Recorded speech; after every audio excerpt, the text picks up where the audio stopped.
Where the Wild Things Are. Story and pictures by Maurice Sendak.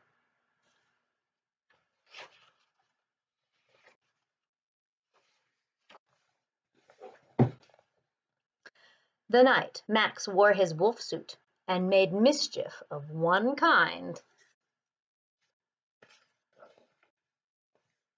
and another,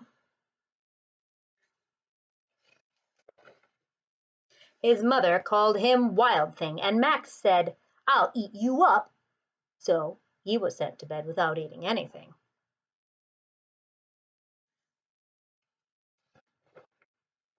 That very night, in Max's room, a forest grew.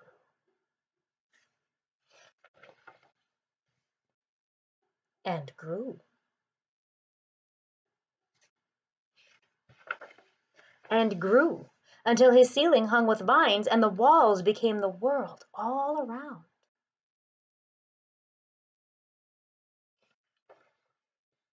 And an ocean tumbled by with a private boat for Max, and he sailed off through night and day.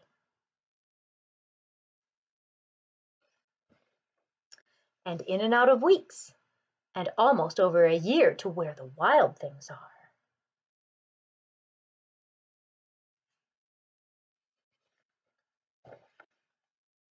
And when he came to the place where the wild things are, they roared their terrible roars and gnashed their terrible teeth and rolled their terrible eyes and showed their terrible claws. Till Max said, "Be still," and tamed them with the magic trick of staring into all their yellow eyes without blinking once, and they were frightened and called him the most wild thing of all.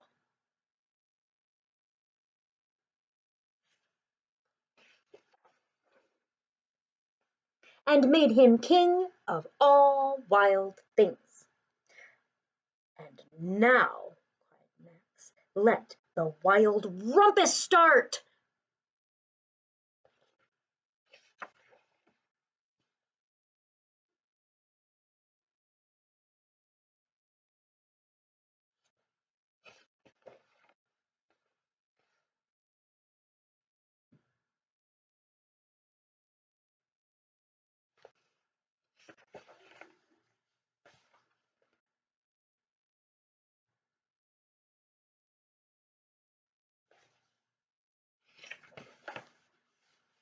Now stop, Max said, and sent the wild things off to bed without their supper. And Max, the king of all wild things, was lonely, and wanted to be where someone loved him best of all.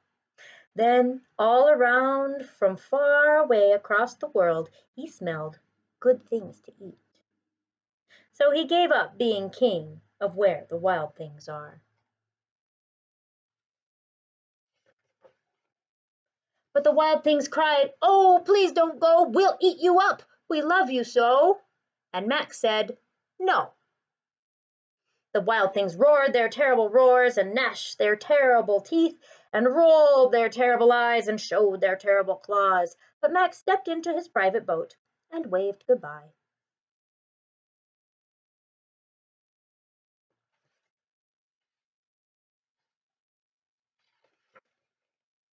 And sailed back over a year and in and out of weeks and through a day.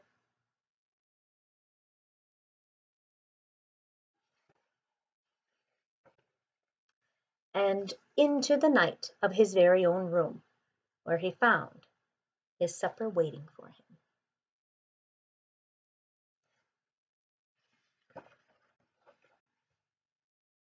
And it was still hot. Where the Wild Things Are. Story and pictures by Maurice Sendak.